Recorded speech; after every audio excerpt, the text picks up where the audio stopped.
Dimulai dengan 5 mesin, 10 mesin, 20, sekarang ya nyampe 50. Saya nyari orang yang nggak bisa malah. Saya sekolahin nggak? Nggak usah berperan, per tahun gue pengennya. Nggak lebih dari 5. 5 apa? 5M guys.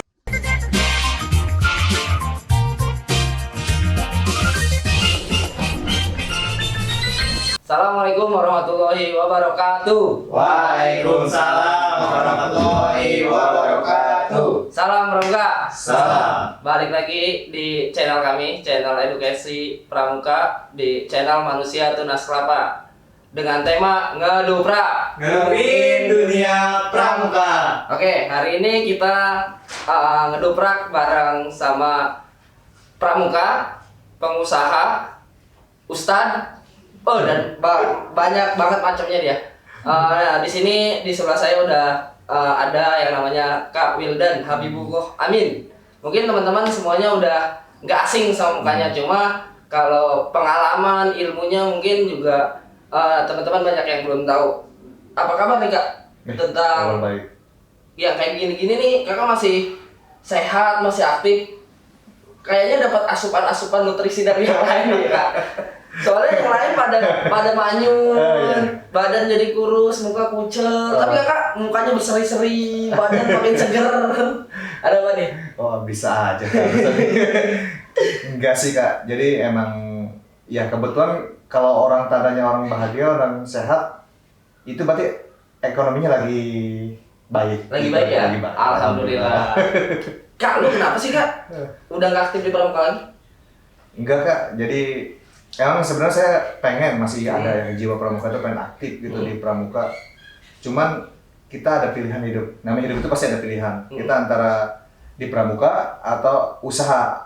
Akhirnya kan dulu saya sama kakak usahanya. Nah iya, nggak maksud gua saat gua masih usaha kan kita masih tetap pramuka, gua masih sering masih panas-panasan. Cuma sekarang nih, gua udah jarang banget ngeliat lu turun sama anak pakai seragam pramuka. Ya walaupun gua lebih sering lihat postingan lu, kangen sama Yeriel, kangen sama ngurusin anak, kangen sama juara. Iya, betul. Itu apa sih momen-momen yang saya kangenin selama ini Kak? Ya kita panas-panasan, ngelatih, apalagi yang kangen-kangen itu yang masa ketika pengumuman Kak, siapa yang juara umum. Itu saya rindu suasana seperti itu. Ini sih kalau lu rindu jadi situ gua nggak percaya, karena mungkin banyak juga orang di luar sana yang mungkin yang sering-sering bareng lomba sama kita, saat pengumuman lu tidur. Oh iya. Lu nggak pernah peduli, lu taunya juara umum baru lu bangun. Ya kan kita harus begadang nggak mau jagain anak. Ya mungkin itu tadi ya, apa jawaban lu ya bisa gua masuk akal sih. Cuma pas kemarin gua kemarin ke Kak Firman, dia juga punya usaha, emang dia redup sih enggak, mati juga enggak, cuma dia juga menyesuaikan. Redup enggak, mati enggak gimana tuh? Dalam artian dia nurunin porsi enggak, dia stop total juga enggak, cuma dia tetap mantau regenerasinya. Kalau lu kan benar-benar kelihatannya stop banget kan ya, maksudnya enggak berkecimpung-cimpung lagi. Padahal lu masih punya tanggung jawab tuh, lu kan andalan bagian rohani kan di partai pelatih. Iya. Betul. Nah itu, makanya gua ngerasa ya. Gua sih ngerasanya kangen aja gitu. Yang biasanya kita gua sering dapat motivasi, anak-anak sering dapat motivasi dari lu, tapi ya lu stop bener-bener menghilang, ces aja hilang di telan bumi. Ya orang-orang taunya lu udah jadi pengusaha besar. Amin. Gua sih ngerasa itu dari pramuka. Iya Bang. Ya kan ya? Semua bermula dari pramuka Kak. Kak, lu dulu itu bisa ikut pramuka gimana sih Kak ceritanya? Maksud gua apa lu cuma sekadar ikut-ikutan? Cuma kan nggak mungkin kalau sekadar ikut-ikutan lu sampai sebelum nikah, sampai nikah lu masih ke pramuka kan? Gimana ceritanya? Jadi gini Kak, awal mula saya pramuka itu waktu ketika saya masih pesantren. Di pesantren mana? Saya pesantren Gintung. Daerah Kolam. Daerah Kolam ya, Jayanti. Itu pramuka ini merupakan salah satu eskul yang favorit. Paling favorit di sana? Favorit di sana itu. Oh, setahu gua kalau pondok pesantren itu rata-rata band sama sepak bola. Cuma kalau di Darko mungkin pada zaman lu ini ya. Di zaman gue itu favorit dalam artian ini didukung penuh oleh para ustadznya, didukung penuh benar-benar. Kenapa saya bisa sebut ini didukung penuh? Karena gini, hanya pramuka yang dapat izin libur 7 hari untuk mempersiapkan lomba Kak. 7 hari lu libur. 7 hari kadang-kadang. Tapi kan rugi juga kali Kak. Lu pasti di sana banyak tugas, hafalan. Wah, emang banyak banget. Ya kan? Tugas, hafalan, apalagi kalau misalkan saya tahu gua kalau di pondok pesantren latihannya benar-benar di posir.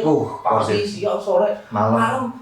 Dini malam sampai belum azan subuh masih tetap latihan. Masih Kak. Kadang-kadang kita tidur tongkat Kak di atas tongkat dijejer di atas lapangan kita saking ngantuknya. Lu terpaksa atau nyaman di pramuka? Nyaman Kak. Nyaman ya? Iya, nyaman. Karena zaman lu ada kekerasan gitu? Oh masih ya? Masih. Enggak, maksud gua kalau biasanya kan kalau yang zaman sekarang nih kan ya anak-anak dipukul atau ya nggak dipukul sih ya, ditegor atau dicubit atau dibentak sama kita, besoknya udah kayak pramuka. Nah, mentalnya kurang itu. Ya. Kurang itu. Padahal lu lebih keras pasti ya. Wah, lebih keras Kak. Lebih keras ya. Iya, sapu bisa patah di paha. Yang paling menurut lu paling keras itu ya kalau manusia normal harusnya stop di pramuka itu apa? Ya, kalau menurut saya nih, ketika kekerasan itu emang kalau udah melewati batas fisik sampai keluar darah, bagi saya itu parah, jangan sampai lah. Kita cukup untuk hukuman kekerasan itu hanya untuk yang sudah melampaui batas Kak, yang melampaui batas ya semacam disiplin keluar dari etika yang sudah berlaku. Itu mungkin sesekali harus gitu. Lu ini nggak percaya nggak sama ini mah gua ada ini ya, maksudnya gua kemarin sebelum gua sama lu ada juga nih yang gua ini juga gua ajak ngobrol kayak gini, gua ajak ngeduprak. Dia punya statement gini Kak, nabok sama dengan pintar. Gue tahu, gue nonton. Nah itu Bos Rinjani. Nah itu gue bingung Kak. Awalnya bingung tapi masuk akal. Karena kita daripada gue dihukum, hukumnya ditabok, lebih baik gue ngapal. Lu setuju nggak di situ? 80% setuju. 80%. Karena saya juga hasil tabokan. Iya. Hasil tabokan beberapa pengurus juga. Jadi emang dulu saya orang itu bandel Kak. Kadang-kadang suka ya telat, karena tahu lah saya gimana. Itu karena hukuman itu akhirnya saya jadi mulai tahu lah bagaimana menghargai waktu, tahu bagaimana menghargai yang kita seharusnya ya tanggung jawab kita gitu. Jadi ketika kita diberi tanggung jawab, kita gagal ya wajar bukan ditampol aja sama. Akhirnya di situ kita ngerasa kedepannya kita harus lebih baik, harus lebih tanggung jawab. Dan itu alhamdulillah saya praktekkan juga sampai sekarang gitu. Kalau pengalaman terhebat lu di pramuka di Darko apakah ada? Darko apa ya? Paling untuk event ya paling saya ketika lomba se-Indonesia aja di Perkemahan Santri Nusantara. Perkemahan Santri Nusantara. Bagi saya itu di mana? Di Cibubur. Oh, Cibubur. Bagi saya itu ya event besar saya ikut. Bahkan itu perdana loh. Santri putra dan santri putri boleh berangkat dalam satu bis. Satu bis? Satu bis. Berarti lu seneng dong? Seneng. Iya kan soalnya kalau di pondok pesantren identik dengan ya itu tadi. Haram banget dipisahkan. Jangankan kita satu mobil. Ya kita ketemu ngobrol aja kalau pengetahuan bisa jadi masalah. Masalah pasti. Jadi masalah gitu. Botakin mah kudu itu ya. Kudu itu. Oh berarti kayak ini kan lu kayak LP3 gitu yang di Gontor itu pernah ikut nggak? LP3 yang Gontor ya? Iya. Pernah beberapa sekali. Sesekali ya? Sekali. Iya, soalnya emang kata beberapa orang teman gua yang di pondok pesantren itu juga zaman emasnya. Iya. Zaman kita itu zaman emasnya. Ajang-ajangnya bergengsi banget. Penggalan, penegak itu. Nah, iya. Juara. Ini Kak, setelah lu nggak aktif nih ya, lu apa sih Kak kerjaannya? Mungkin teman-teman di sana juga banyak yang nggak tahu kan ya. Apa lu masih tetap mantau nih teman-teman pembina ya kan, teman-teman lu juga kan ya gua yakinnya begini, 80% teman lu itu ya anak pramuka. Iya, betul. Ya kan? Ini termasuk lu kan. Ngapain Kak lu kegiatannya? Jadi untuk selama saya berhenti di pramuka itu ya nggak jauh beda sih dengan pramuka. Masih ngebimbing, masih ngajak ke sosial, karena di sini juga saya mulai ngajak, cuman cakupannya lebih besar. Mungkin dulu saya satu sekolahan, sekarang saya mulai ada satu kampung, saya ngegerakin kepemudaan untuk di bidang sosialnya, agamanya, bahkan mungkin di bidang kewirausahaannya. Susahan mana? Susah ini. Susah ini ya? Karena emang udah punya pola pikir masing-masing ya? Susah Kak. Kita nggak digaji, kita nggak dapat bayaran, kita untuk kegiatan untuk kebaikan, tapi tetap masih banyak yang mencibir. Ditambah ya kalau yang namanya sosial begitu mah di secara luas hukum rimba juga main kali ya. Iya. Iya, kuat bertahan, lemah acak-acakan. Semakin tinggi kita, semakin banyak kan. Iya. Kencang anginnya. Ini hidupin aja sih. Nah, lu sekarang punya bisnis ya kan? Ya yang setahu gua sih bisnis ini emang besar banget kan. Nyampe lu Alhamdulillah. sering banget gua ngeliat lu ngirim ke Menteri Pemuda Olahraga ke kementeriannya, bahkan lu kemarin Asian Games dan lain-lainnya lu itu juga. Itu punya siapa? Apanya? Usahanya? Usahanya? Ya punya saya. Oh punya lu? Gimana sih kan cerita lu bikin kayak gini nih? Iya kan dulu sama kakak awal mulanya kan? Iya itu gua tahu. Itu kan gua tahu ya. Iya, kakak juga kan termasuk salah satu orang yang mungkin berjasa. Saya ada di usaha ini. Jujur kak, saya di usaha ini tuh buta. Saya nggak tahu apa yang namanya bahan ini, bahan itu. Karena konversi satu bahan aja ada berbagai macam jenis. Karena kan emang lu dulu kan paling malas pegang divisi seragam. Dan dulu waktu itu kan waktu sama kakak saya paling malas, paling nggak mau. Karena saya nggak paham. Tapi setelah kita mungkin karena kesibukan masing-masing kita bubar, permintaan seragam ini makin lama makin banyak. Ternyata kita makin dikenal Kak. Kita bubar karena mungkin kesibukan udah nikah, saya udah nikah. Tiba-tiba permainannya terus ada. Nah, sempat pengen bikin usaha barang, cuman kita nggak ketemu titik temunya. Akhirnya saya mulailah dengan sendiri. Dimulai dengan 5 mesin, 10 mesin, 20, sekarang ya nyampe 50 malah. Cabangnya berapa? Cabang ada 3. Ada 3? Di mana aja Kak? Di sini 1, di Bandung, sama di Majalengka. Oh berarti lu nyampe lintas daerah juga ya? Udah lintas daerah. Ini yang gue tanyain juga sama Bos Travel Kak. Gue tanya juga sama dia. Semoga juga bisa menginspirasi teman-teman pramuka. Amin. Dari pramuka, ngaruh nggak sih sama usaha lu ini? Ngaruh banget Kak. Maksudnya pengalaman apa atau ilmu apa yang lu bisa terapin di bisnis ini dari pramuka? Banyak Kak, salah satunya di pramuka itu kita kenal yang namanya mental ya? Kita bangun, tumbuh lagi, kita sering kan di pramuka, kegiatan uang nggak ada apa, tapi kita nggak pernah nyerah. Betul. Nah itu ada di usaha yang saya pakai untuk di usaha. Intinya kita, ketika kita gagal, jangan pernah menyerah. Dan itu saya terapkan di sini. Dan yang paling utama yang saya ambil dari pramuka itu yang berani mencoba. Oh itu paling penting. Itu paling penting, berani coba. Karena ini juga banyak yang ngomong ya, lu mah usaha enak, modalnya gede. Padahal mah semua orang mampu bisa usaha ya Kak. Maksudnya menjalin bisnis yang bisa besar itu nggak langsung besar. Enggak. Ya, Iya, maksudnya lu berani nyoba.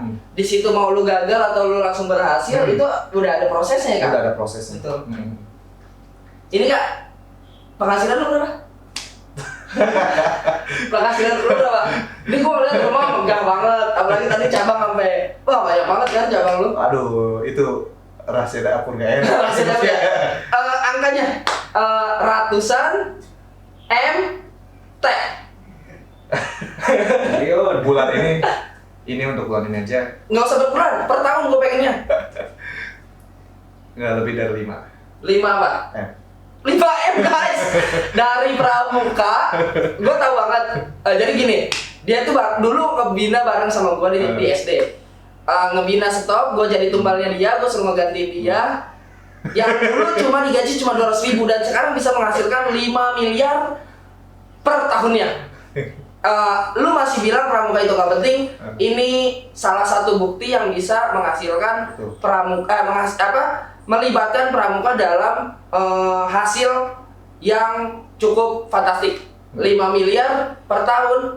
Gua sih nyangkanya cuma ya orang-orang yang punya usaha, mental kuat, disiplin, berani coba, nggak takut gagal, itu yang bisa mencapainya. Gue salut banget Kak sebenarnya sama lu. Yang gue nggak salutin sama lu, kenapa lu stop pramuka? Gitu aja sih. Padahal gue yakin lu udah punya 3 cabang. Iya. Pasti juga karyawan lu atau tim lu juga udah banyak banget. Maksudnya alhamdulillah. Sama ini coy, dia doang nih anak pramuka yang bisa memasyarakatkan masyarakat. Karena dia juga melibatkan banyak pemuda-pemuda lingkungan rumah lu ya Kak? Iya, ini saya libatkan. Kenapa lu nggak milih profesional Kak. Dalam artian lu bukan lawan kerjaan. Siapa yang spesialis marketing, siapa yang spesialis desain, siapa yang spesialis ini. Kenapa lu kok kepikiran padahal yang gue kira nih tim lu tim ecek-ecek kata gue. Cuma masih lu perdayakan. Apa lu ada ya maksudnya ada tujuan lain untuk Iya, ada sosial Pak. Sosial ya? Kita mulai dari yang terdekat dulu, kita berdayakan. Bahkan ada yang mungkin yang tadi nggak bisa. Saya nyari orang yang nggak bisa malah. Saya sekolahin Kak. Oh lu sekolahin? Sekolahin. Ada yang nggak bisa sablon, 5 orang. Saya sekolahin. Ada yang ke Depok, ada yang ke Bandung. Dan itu semuanya biaya saya yang ngatur. Saya nanggung. Semuanya dimulai biaya makan mereka, transport, akomodasi, sampai biaya untuk membayar gurunya pun saya yang nanggung. Nah itu dia. Ini benar-benar luar biasa sih Kak. Nggak semua orang nggak semua orang berpikir dengan seperti itu. Banyak juga yang pengusaha-pengusaha besar atau itu ya ngambilnya tinggal jalan pintas, cari aja profesional. Nggak usah kita ngebibit-bibit lagi gitu Kak. Tapi ini juga ada unsur ekonominya Kak. Apa tuh? Kalau yang udah profesional dibayarnya mahal. Oh, dibayar mahal. Tapi masih yakinnya lebih mahal ya orang awam lah Kak. Iya. Kalau secara logika ya, cuma emang nantinya kita lebih chemistry-nya lebih dapet sama dia karena dia udah ngebatin banget sama kita. Benar. Jadi kenapa saya mengambil jalan gitu Kak? Karena gini, dengan saya mencobakan dia kan masalah di kompetisi sebenarnya gini Kak. Orderan banyak tapi pegawainya loncat-loncat. Oh. Sebulan di sini pindah, sebulan di sini pindah. Nah, dengan menyekolahkan dia dari nol, kita didik. Ketika dia mau pindah dia mikir, oh, saya kan bisanya di sini. Nah, disitulah itu sebenarnya lebih ke situ juga sih Kak.